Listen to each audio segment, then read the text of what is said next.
Hitting SSL isn't about grinding hundreds of hours in free play. It's not about getting mechanics like flip resets or double flip resets. And it's definitely not about copying what the pros do without understanding why they're doing it. And if you're wondering, Dice, who are you? Well, I've been SSL for 5 years and I peaked number 2 in the world, and I've coached hundreds of players across every rank.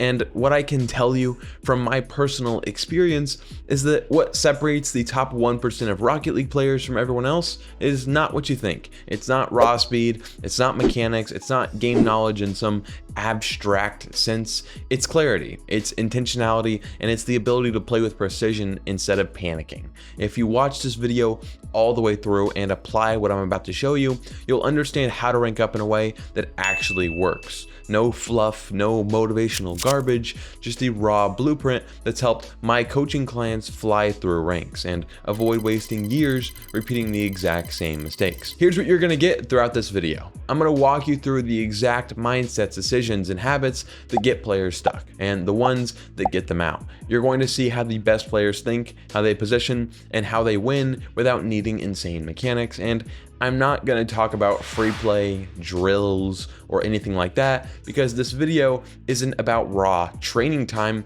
it's about results and how to actually get to your dream rank. The first thing I tell every player I coach is this: the game doesn't start when you touch the ball, it starts the second you spawn in. What most players don't realize is that their positioning, decisions, and momentum are already setting the tone before they've even gone for a challenge. And that's why in lower ranks, you'll see people cutting each other off, double committing, missing open nets, not because they're bad players, but just because their mental model of rotation and spacing is broken. So let's fix that. The first thing you need to do is stop thinking of rotation as a set path. Everyone hears the exact same advice: rotate back post, rotate wide, rotate last man, but they treat those like rules instead of principles, and that's what keeps them stuck. The top players, the SSLs who dominate lobbies, they treat rotation as a flow, not a checklist. They read what their teammates are doing, they adjust spacing in real time, and they know how to create pressure without overcommitting. Here's the mindset shift. You don't rotate to a position, you rotate to a responsibility. If you're first man, your job is to challenge or apply pressure. Second man is supporting positioning for follow-ups, and the last man, if you're in threes, is keeping space to prevent a counterattack. If you understand that and always ask yourself, what does my team need from me right now, your positioning will start to look way smarter, even without touching the ball.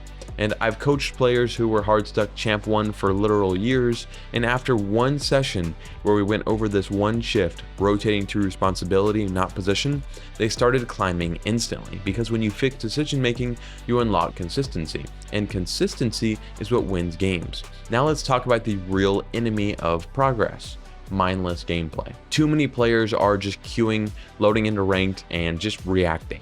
They play on autopilot, they chase touches, they rotate late, they don't adjust, and worst of all, they repeat the same mistakes without even realizing it. Let me be blunt, you will never hit SSL if you play ranked mindlessly. Not because you're not good enough, but because you're just reinforcing the wrong patterns. Every game is data. Every decision you make is a chance to learn something or to repeat the same habits that keep you stuck. And the fastest way to improve is to watch your own replays and ask one question: why did this play fail? 9 times out of 10, it's not your mechanics, it's that you overcommitted, or challenged from a bad angle, or turned at the wrong time. Mechanics are just the execution, and the decision is what matters. I always tell my coaching clients, you can play like an SSL mechanically and still lose if your decisions suck. But if your decisions are elite, even average mechanics like me can take you to the very top. So if you're going to play smarter, not just harder, you gotta rewire how you view pressure. Because here's the harsh truth: pressure isn't about speed, it's about presence. Lower ranked players think they need to be flying into every 50 or rushing the ball to be fast, but high level players understand that the threat of a challenge is often more powerful than the challenge itself. When you approach an opponent slowly but confidently, while covering the most dangerous angle, they'll panic. They'll flick early, they'll hit it away, or they'll even just mess up their setup. So stop thinking you need to rush every challenge. Instead, learn how to apply pressure without overcommitting. And this is what I coach people all the time on. And this is what I coach people on all the time. You want to force mistakes, not dive and hope you win. The difference alone can rank you up multiple tiers. Now let's zoom in on a critical habit: chasing touches just to feel involved. This one is brutal. I used to do it all the time.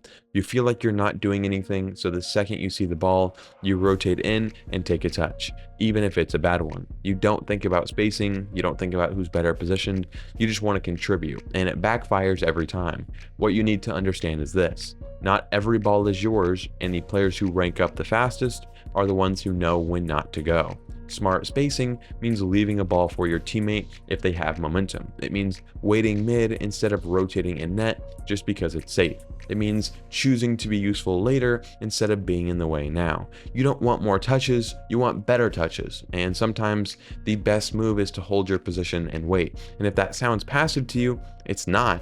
It's just calculated. And this leads into another big one: defaulting to defense too early. A lot of players think that if they're not the first man, they should immediately rotate all the way back. But what that does is remove you from the play and waste precious time that could be used supporting the attack. The smarter move is just play the middle of the field, position where you can transition between offense and defense without committing to either until you see the next move.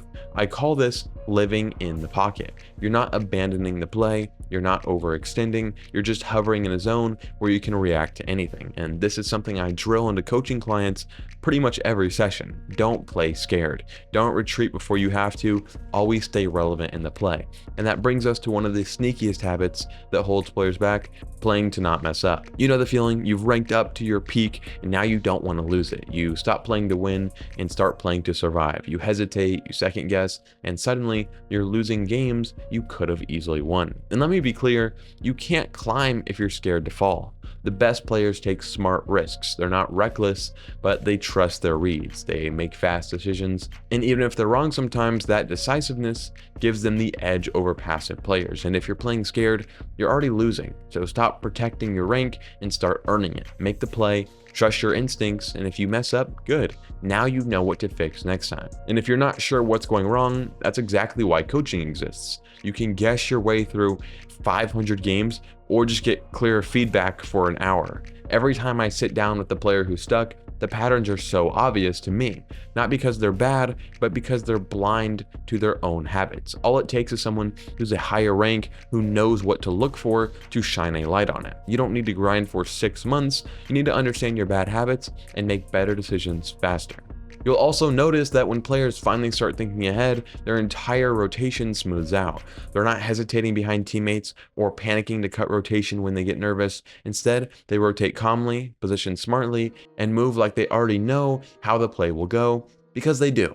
Once this becomes natural, you never have to be mechanical, you just have to be present. And the more reps you get of smart positioning, patient challenges, and forward thinking, the faster your improvement compounds, and that's how you start playing above your rank. And that's why most SSL level players feel like they have so much time.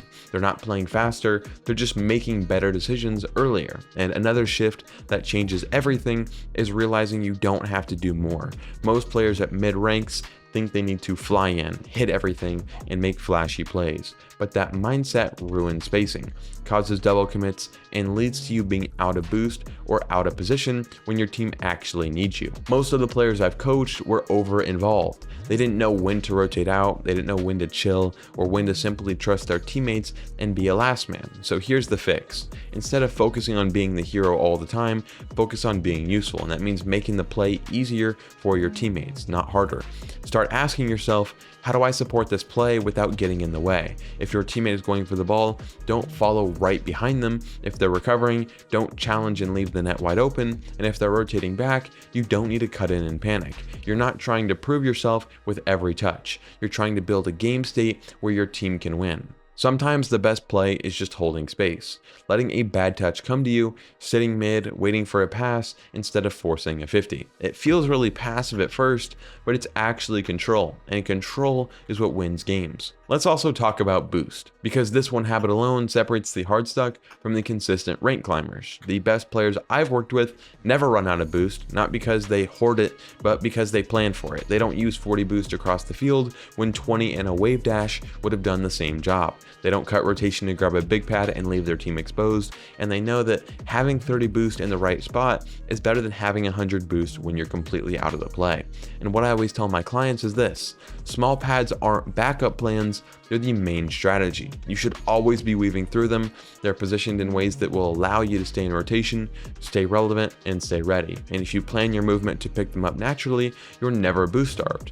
You don't need full boost to make a play, you just need to be in position with enough to act on it, and that's it. Stop using boost like it's a crutch and start using it like a tool. When you get that right, everything feels more fluid, you're not desperate, and you're in control. And finally, if you want to become SSL or even just climb consistently, you've got to let go of ego. That means reviewing your losses, actually watching your own gameplay, not just clips where you popped off. It means being honest when you make a bad touch or a poor decision, and not blaming teammates every time you lose. I reviewed replays with players who were convinced they were hard stuck because of teammates, and within 2 minutes of review, they saw 5 decision-making errors they'd been repeating for weeks. They just didn't know what to look for. Truth is, improvement only happens when you admit you're the problem. That's not negative, that's empowering, because if you're the problem, you can fix it. You can work on it, you can solve it. And look, you don't have to figure it out alone. That's why we coach. If you want someone to go through your games, call out the blind spots for you, and show you exactly where you're losing progress, I've got a few spots open. My coaching is built to fast track your improvement without the fluff. Just proven strategies, tailored advice, and personalized feedback. So if you're ready to actually hit SSL without wasting another 6 months grinding the wrong things, you know where to find me. But whether you work with me or not, remember this: smart play wins, not mechanics, not rank grinding, just clean decisions, consistent habits, and being honest about what's holding you back. Now go fix those, and I'll see you in SSL.